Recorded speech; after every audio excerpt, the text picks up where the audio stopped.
अस्सलाम वालेकुम मेरे सादा से पाकिस्तानियों, मेरा नाम रेहान तारिक है और आप मेरा यूट्यूब चैनल और फेसबुक पेज देख रहे हैं।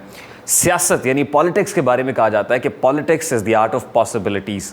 बहुत सारे नामुमकिनात को मुमकिन में बदलने का नाम सियासत है और यही हम पाकिस्तानी सियासत के अंदर भी देख रहे हैं। Over the period of last few months वो तमाम चीज़ें जो हमें तकरीबन नामुमकिन दिखाई दे रही थी अब मुमकिन होती हुई नज़र आ रही हैं।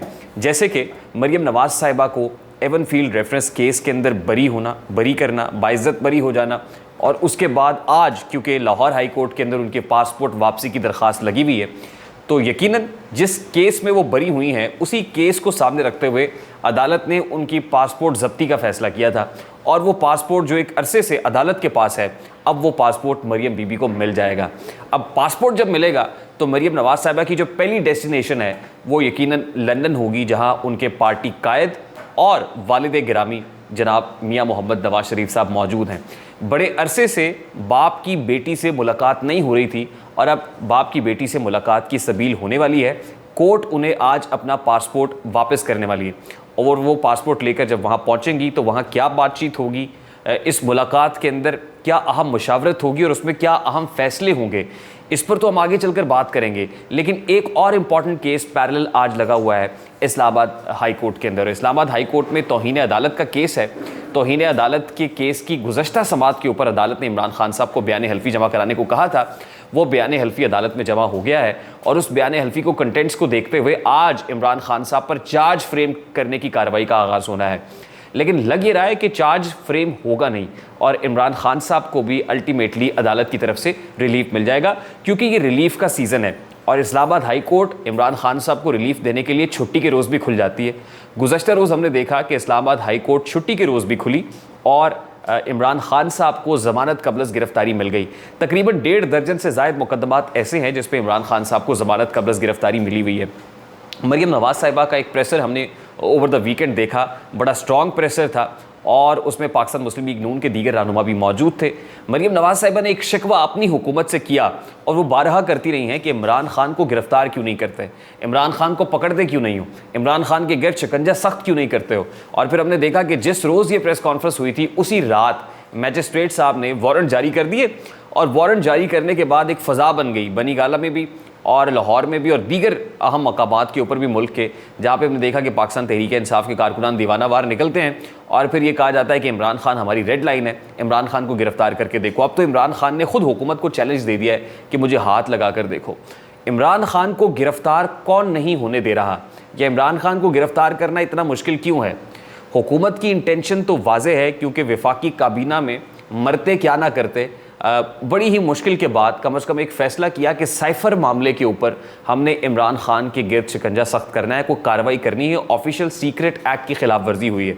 ऑफिशियल सीक्रेट एक्ट की खिलाफ वर्जी पर भी कुछ लोग आर्टिकल 6 लगाने का मुतालबा कर रहे हैं। ऑल्दो हमारे यहाँ आर्टिकल 6 लगाना दीवाने का ख्वाब है, क्योंकि माजी में भी हमने देखा है कि कुछ शख्सियात के ऊपर आर्टिकल 6 लगा, लेकिन आर्टिकल 6 लगाने के बाद हुआ क्या, वो सब आपके सामने है। प्रेसिडेंट मुशर्रफ की एग्जांपल सभी के सामने है कि वो इजीली आर्टिकल 6 होने के बावजूद, यानी एम्प्लॉय होने के बावजूद, वो बैरून मुल्क मौजूद है। फिर जो ऑफिशियल सीक्रेट एक्ट की खिलाफ वर्जी है वो आर्टिकल 91 और क्लॉज 5 है, जिसके अंदर वज़ीर आज़म का ओथ है और वज़ीर आज़म ये कहता है कि कोई भी उसके इल्म में आने वाली बातचीत पब्लिक डोमेन में नहीं लाई जाएगी, सिर्फ उस वक्त कि जब वो लाना कोई बमरे मजबूरी ना लानी पड़े, उसके अलावा वो कोई भी चीज़ पब्लिक डोमेन में नहीं लाएंगे। बतौर वज़ीर आज़म वो इस चीज़ के पाबंद होते हैं, हल्फ उठाया हुआ होता है। अब इस पर हुकूमत ये कह रही है कि ऑफिशियल सीक्रेट एक्ट की खिलाफ वर्जी हुई जब आप साइफ़र के मामले को पब्लिक डोमेन में ले आए हैं या आपने लोगों तक उसको आशिकार कर दिया है। तो ऑफिशियल सीक्रेट एक्ट की खिलाफ वर्जी पर भी कार्रवाई को बहुत आसान नहीं है, यानी ना तो ऑफिशियल सीक्रेट एक्ट की कार्रवाई बहुत आसान दिखाई दे रही है, ना ही आर्टिकल 6 लगाना को प्रैक्टिकल दिखाई देता है। और फिर इमरान खान को गिरफ्तार करना इसलिए प्रैक्टिकल नहीं है कि जब आप वारंट जारी करते हैं गिरफ्तार करने के लिए, को वाटर्स को टेस्ट करने की कोशिश करते हैं कि क्या है, तो उस वक्त अदालत की तरफ से एक रिलीफ मिल जाता है। अब सवाल यह है कि अदालतें इमरान खान को रिलीफ क्यों देती हैं? हुकूमत की इंटेंशन तो हो सकती है इमरान खान को गिरफ्तार करना, लेकिन जो मुक़्तदर हल्के हैं, इदारे हैं, या आप यूँ कहिए कि पिंडी बॉयज़ हैं, पिंडी बॉयज़ इमरान खान को गिरफ्तार कभी होने नहीं देंगे, क्योंकि इस वक्त कोर कमांडर्स कॉन्फ्रेंस के बाद जो आज से तकरीबन 5-6 रोज़ पहले हुई है, उसके अंदर बड़े इंपॉर्टेंट डिसीजंस हो चुके हैं और वो इंपॉर्टेंट डिसीजन जिसके गिर्द सभी की सियासत घूम रही थी वो है नवंबर में होने वाली अपॉइंटमेंट। और कोर कमांडर्स कॉन्फ्रेंस के अंदर ये तय हो गया है कि नवंबर में अपॉइंटमेंट तो होगी, और बाजवा साहब को भी ये मैसेज लाउड एंड क्लियर पहुंच गया है कि बाजवा साहब आप स्टे करने के नहीं हैं, आपने अमेरिका जाना है आप अमेरिका चले जाएं, कनाडा जाना चाहते हैं कनाडा चले जाएं, जहाँ रहना है आपने हंसी खुशी रहे, लेकिन आपने स्टे नहीं करना है। और यकीनन कोई नया बंदा आएगा, अब वो नया बंदा कौन होगा इस हवाले से भी हमारे ज़राए बता रहे हैं कि नाम फाइनल हो गया है। और जो नया बंदा आ रहा है, मैं सिर्फ आपको इशारों के नायों में बिटवीन द लाइंस ये बता दूं कि वो नेशनल डिफेंस यूनिवर्सिटी से होगा।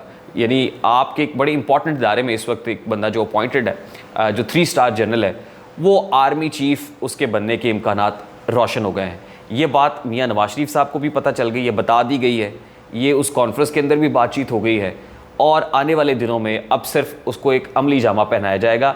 हतमी तौर पर ये नाम जो कहते हैं ना जिसे सिर्फ कोगी मारनी जो है वो मकसूद है, वो एक सिग्नेचर्स के साथ एक नोटिफिकेशन इशू हो जाएगा। तो आप यूँ समझिए कि नवंबर के फर्स्ट वीक के अंदर जो है वो ये अपॉइंटमेंट हो जाएगी और नाम भी फाइनल हो गया है। अब मुश्किल में कौन है? यकीनन इमरान खान साहब हैं। मज़ीद मुश्किल में कौन नहीं डालना चाहता? वो नहीं डालना चाहते जिन्होंने ये इंपॉर्टेंट फैसला कर लिया है। मरीम नवाज़ साहिबा जब लंदन जाएंगी और मियाँ नवाज शरीफ साहब से मुलाकात करेंगी तो उसमें एक बहुत इंपॉर्टेंट बात ये होगी कि अब्बा हुजूर अब पार्टी की कमान आप मुझे दे दें, क्योंकि चाचा ने कुछ भी नहीं किया। चचा ने कुछ नहीं किया। आपने देखा कि हमने चचा को वज़ीर आज़म बना दिया। हमने चचा को वज़ीर आज़म इसलिए बनाया था कि चचा हुजूर हमारे लिए मंजिलें आसान करेंगे, राहें आसान हो जाएंगी, लेकिन कीता कुछ नहीं। तो इसलिए अब देखें डील भी हमें खुद ही करनी पड़ी। आपने इतनी इंपॉर्टेंट डील्स खुद की हैं। इसाक डार साहब को हम वापस खुद लेके आए हैं। मेरा केस देख लें अब्बा जी, मैंने अपना केस खुद फाइट किया है। मैंने अदालत से अगर रिलीफ मिला है तो ये मैंने मेरा किया है, इसमें चचा का कुछ भी नहीं है।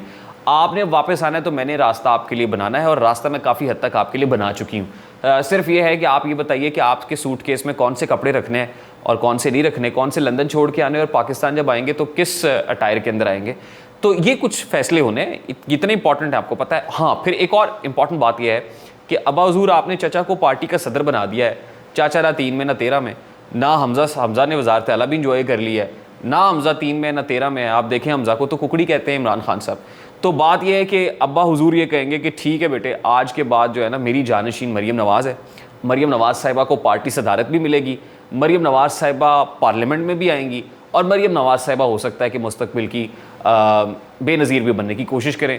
ऑल दो वो हैं या नहीं है, ये हो सकती है नहीं हो सकती, ये तो खैर एक डिबेटेबल इशू है, लेकिन ये इंपॉर्टेंट डिसीजंस उस इंपॉर्टेंट मुलाकात के अंदर होने हैं।